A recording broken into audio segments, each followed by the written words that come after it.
Welcome to my channel. I imagine that I'm going to draw in some very familiar faces, but given the subject matter of what I'm talking about, I suspect that there will be some newbies as well. So, hello, welcome. My name is Kara. I am a family lawyer. I practice in Ontario, Canada, and I've been doing exclusively family law for over 10 years. Now, I'm not typically big on putting in disclaimers in my videos. If you are new here, this is not a subject that I talk about frequently, but for the month of December, I am going to be doing a weekly series on all things family law. So if you are finding this information helpful, check back next week and the week after and the week after, because I'm going to do a 4-part series all about divorce and separation. Now, typically I talk about makeup, so disclaimers aren't really all that important, but I'm going to be talking about family law issues. So I do want to put a disclaimer out here, very loud, very clear. This is not legal advice.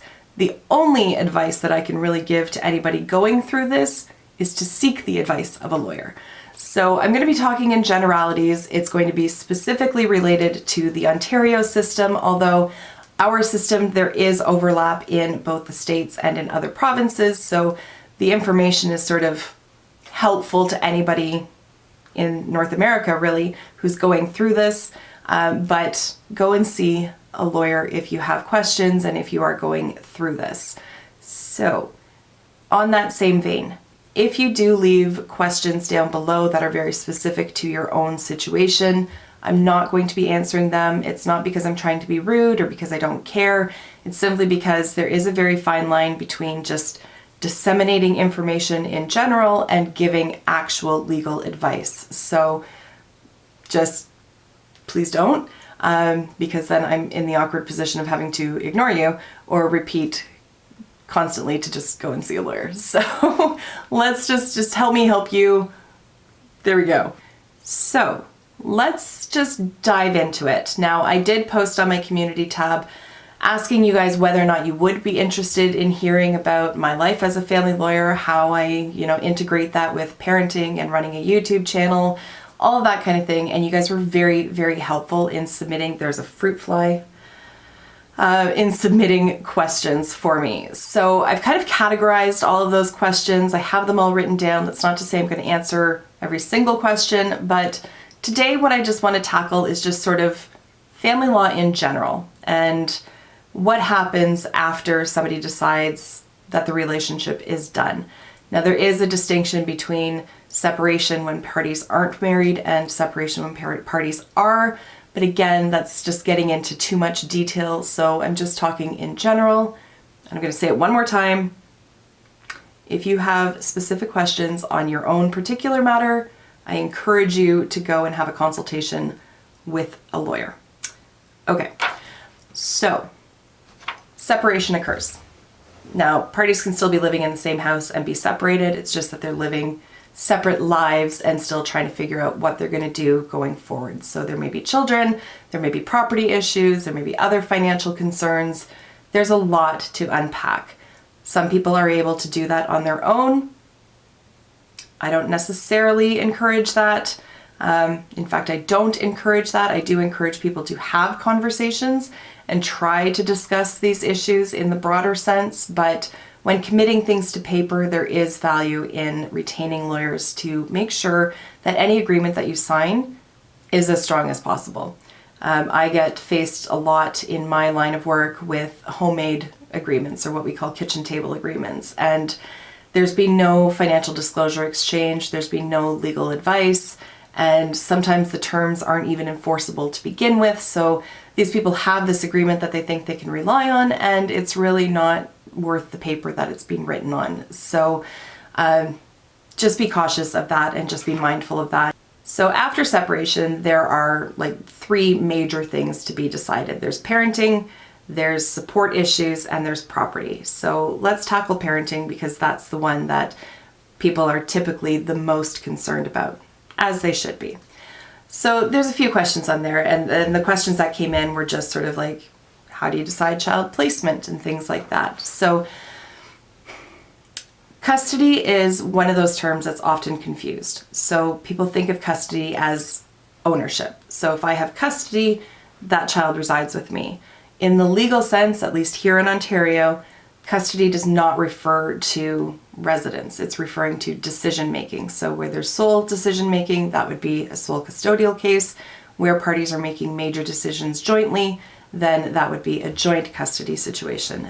Our legislation is going to be changing, and so we're moving away from labeling things as sole custody versus joint custody. We're just putting it under this umbrella of decision making. Now, some of us, myself included, have been moving away from that well before we even knew that these changes were coming down the pipes, simply because titling anything can be very polarizing. So it doesn't really matter what the title of it is, it's what is the plan on how you're going to make these major decisions. Things like elective surgeries. If a doctor says, hey, I think tonsils should come out, how are you going to make that decision? It comes down to communication a lot of times and sort of what the history has been. If there's a parent who has been completely out of the picture and has not been engaged in doctor's appointments, teacher interviews, or just in life in general, they're just kind of a body in the house, they may not be in the best position to engage in that kind of decision making. Likewise, if there's a history of domestic violence, intimidation, bullying, anything like that, that's not going to be an appropriate situation for joint parenting or joint decision making, because those tendencies are going to come in and just perpetuate themselves. So if there is a disagreement over tonsils coming out, that person who has the tendency to intimidate and bully is going to revert back to old tricks and do that until the other person eventually caves, because that is what the history has been. So, access. So that is the residency, and that is the parenting schedule. So who is going to have care of the children at what times? And some parties don't require that to be super specific. Some parties really do. So it really depends on each family, and there's really no right or wrong way of determining that. So while in family law, we try to keep our clients looking forward. So let's not assign blame. Let's not look back to what, Joe Blow did 3 years ago. Let's sort of set our plan for how we're going to parent in the future. Now, the difference is when it comes to the parenting schedule, we do tend to look at what has been the history of parenting. So who has been that primary caregiver, if either party has been. There's really no right or wrong way of doing it. There are some things to consider, like work schedules. If you have somebody who's constantly working night shift, then shared parenting is probably not the most practical, because they wouldn't be home during the night to care for the children. Geography, if somebody moves like an hour away, it's really not practical to get the children to school and pick them up at the end of the day, all that kind of thing, those kind of considerations. With parenting and access can also come in that other layer of safety, and that's where we see orders for supervised access being made, and that can either be with a third party, so an aunt or a grandparent or somebody that both parties trust to do a good job of supervision, or it can be at a formal supervised sort of institution, if you will. And again, the circumstances of each case are going to determine where that goes. So I love it when clients come to me and they're like, we figured out our parenting schedule, we just don't know what to do with our pensions. Like, I love that. Where you see parents just controlling and fighting over children, that's the really difficult part. And some of them come by it honestly because there are these safety concerns and things like that. And then sometimes it's just a personality and they've never really had to take a step back from parenting. And so that's very uncomfortable for them. So helping them through that process and really keeping everybody focused on the children's best interests is the goal. And that's how our legislation is set out, is that it's the children's best interests that are going to prevail. Even when they get to an age where their views and preferences are a factor to be considered, it is just a factor to be considered. It's not determinative. We really do need to look at what is in their best interests, regardless of what they might want. So that kind of is a big umbrella picture of custody and access. Now, once the parenting schedule is figured out, that's where child support can be determined. And I don't know how the states do it. We have federal guidelines that for each province it's a little bit different, a little bit tweaked, but the general idea is the same. We look at the support payer's income, we look at how many children there are, and then there's literally a chart that spits out what the appropriate child support amount is. And it's a very specific number, and that is the number that a judge is going to order.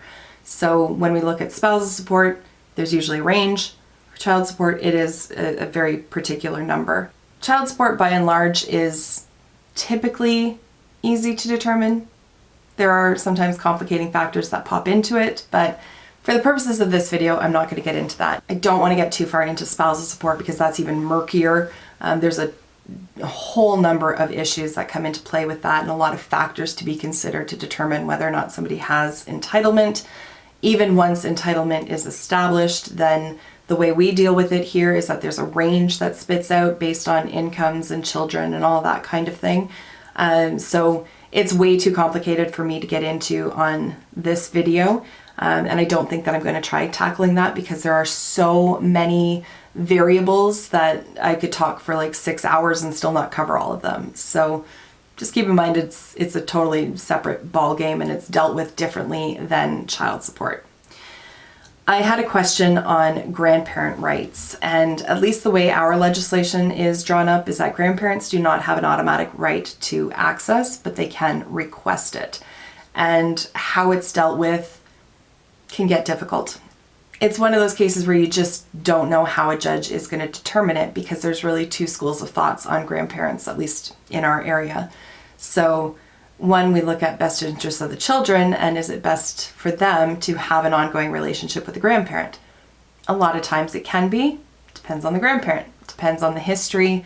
If the grandparents have not had a history of being involved in that child's life, say they've lived on the other side of the country, or even if they've lived close, they just haven't been involved for whatever reason, they're not going to stand as good of a chance of success as somebody who has been involved in the care of this child.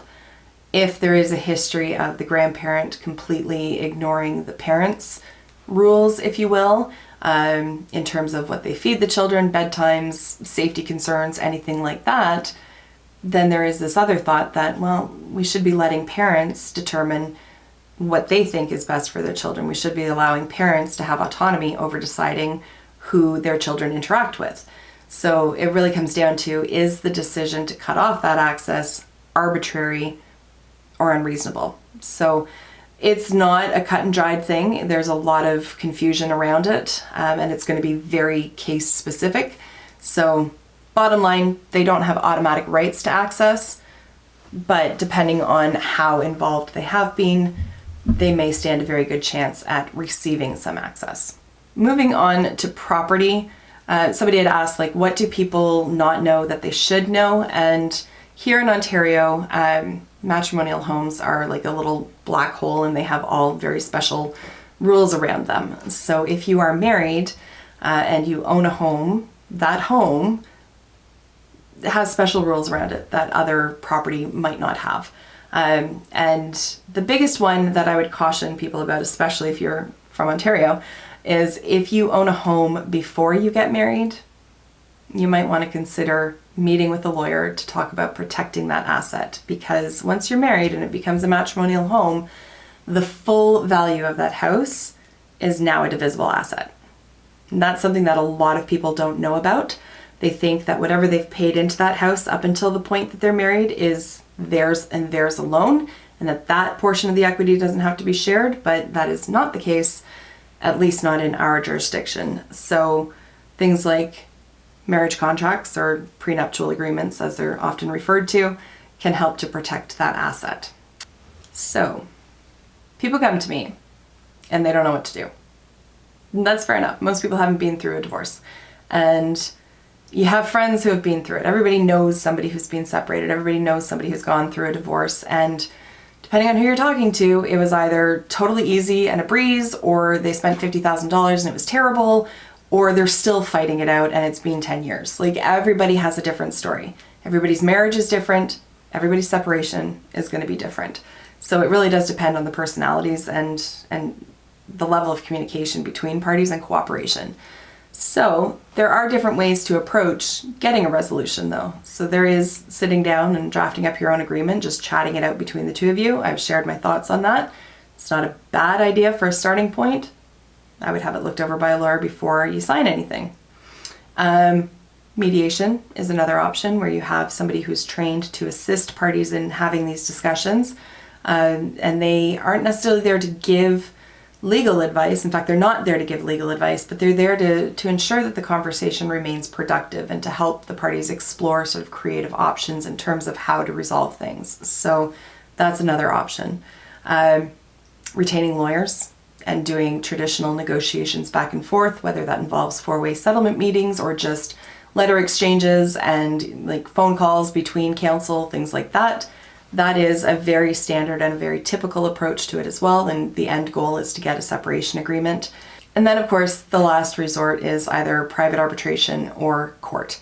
We don't see a lot of arbitration in our area. It is available, but it can be expensive. It's often faster than traditional court, but it can be very expensive because you're paying for not only the lawyers, but you're also paying for the arbiter or arbitrator. So it's a double whammy kind of deal. Whereas when you go to court, you may pay a filing fee, but you're not paying for the judge to be there and you're not paying for the support staff to be there and all that kind of thing. So court is an option. Court, people are terrified of it. And I can't blame them because, you know, most people have never been to court. All they see is what they see on TV, and TV makes it look freaking terrifying. They make it look very dramatic, and that's typically not what it is. A lot of my clients after their first court date are kind of like, that's it? That's it. But there's pros and cons to it. So, I mean, on the downside, if you have counsel, it can become very expensive because you're paying for the full amount of time that you're there. So it can be very expensive. It can be very polarizing because you're putting into court documents your strongest position and then hoping to maybe negotiate somewhere from there. So it can drive people further apart rather than bring them together. And it can be a very lengthy process. Aside from that, there's also the emotional toll of it all. I mean, going to court is not an easy thing. Sitting there all day and then being in a room in front of a judge, a place where when you got married, you never thought you were going to end up, can be very, very stressful. And handing over decision-making about your family to a judge is also scary because they're going to hear from you and they'll, you know, if you get to a trial stage, they're going to receive the evidence. They may not fully comprehend everything that goes on in your family, and they may make an order that neither party is happy with. And then you're stuck with this order that neither one of you really had any input in. So that's the downside of court. The upside is that if you have a party who's not responsive, or if you have a party who just says no for the sake of saying no, happens, going to court takes away that helplessness that you might feel. So there are court-imposed deadlines for filing documents and showing up, things like that. And if a party does not do that, then you are permitted to proceed without them, and only your information goes before the judge. Doesn't mean you get everything that you're asking for necessarily, but it makes it easier. I had a question on whether or not judges wear powdered wigs here, and no, they don't. Depending on the court date that we're at, if we're just at a conference, they might just be dressed in regular clothes. If we are at something called a motion or at a trial, then they're wearing their black robes and they have a bright red sash, and so it's a bit more formal.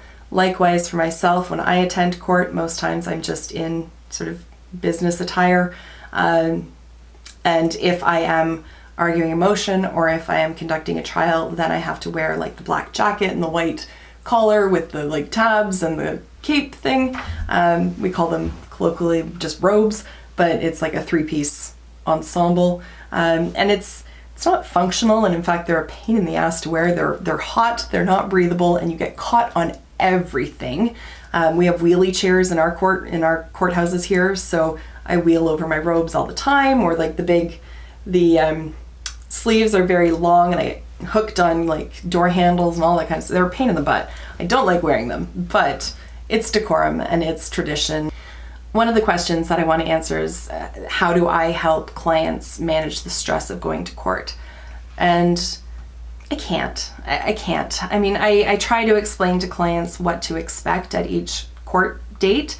And if I take that element of the unknown away for them, that can help to just alleviate the anxiety, because they just picture Jack Nicholson coming at them while they're on the stand and yelling at them about the truth. You know what I mean? So that is not what happens. So the last thing that I want to talk about is a question that I was actually kind of surprised nobody asked, but it's something that I have been asked numerous times throughout my career, and that is, do children survive divorce?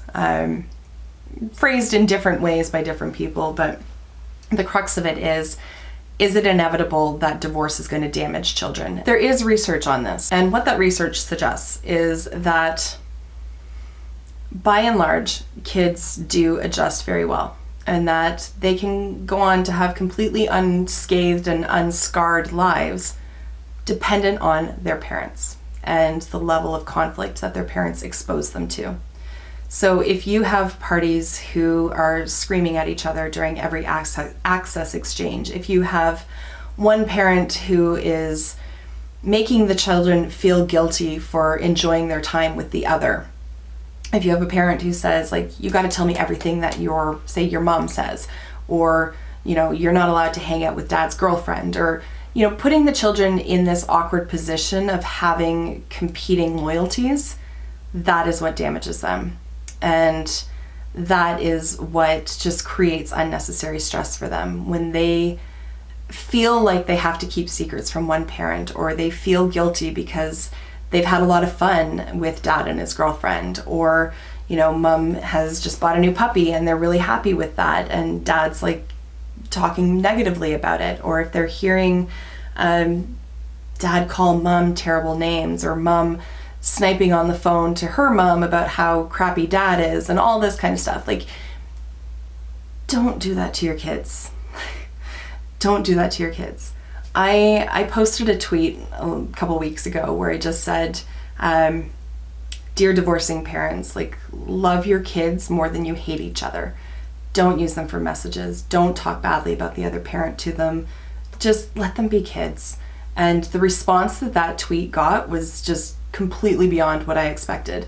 It was retweeted like hundreds of times, and I got thousands of likes on it, and people shared their stories in the responses to it, and I just want to hug every single one of them, and that was like, louder for my parents in the back, because it's terrible. It is absolutely terrible to do that to your children.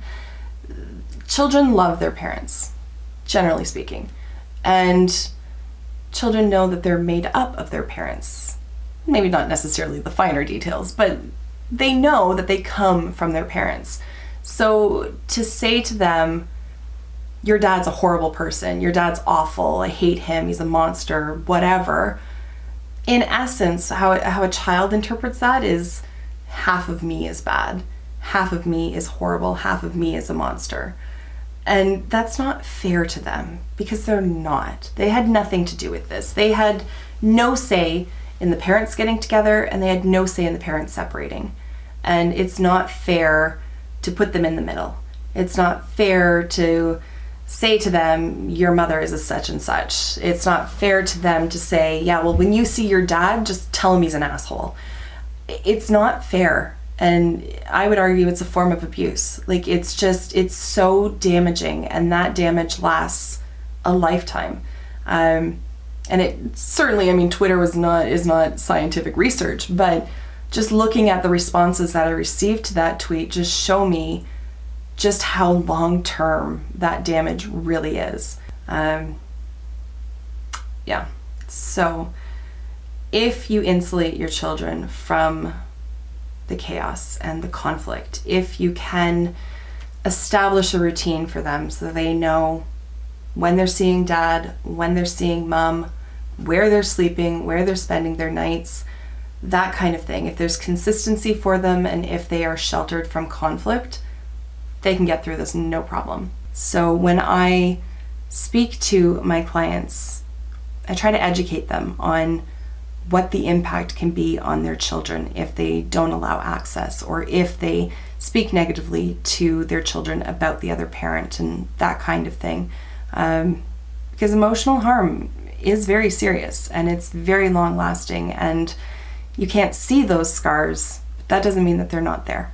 So that's, aside from just the procedure of it all, that I've sort of touched on in this video. The big take-home message that I would just implore anybody going through separation and divorce: love your children more than you hate your ex. All right, I'm gonna wrap it up there. Thank you so much for taking the time to watch, and I will see you in my next video. Until then, just be a decent human being. Bye for now.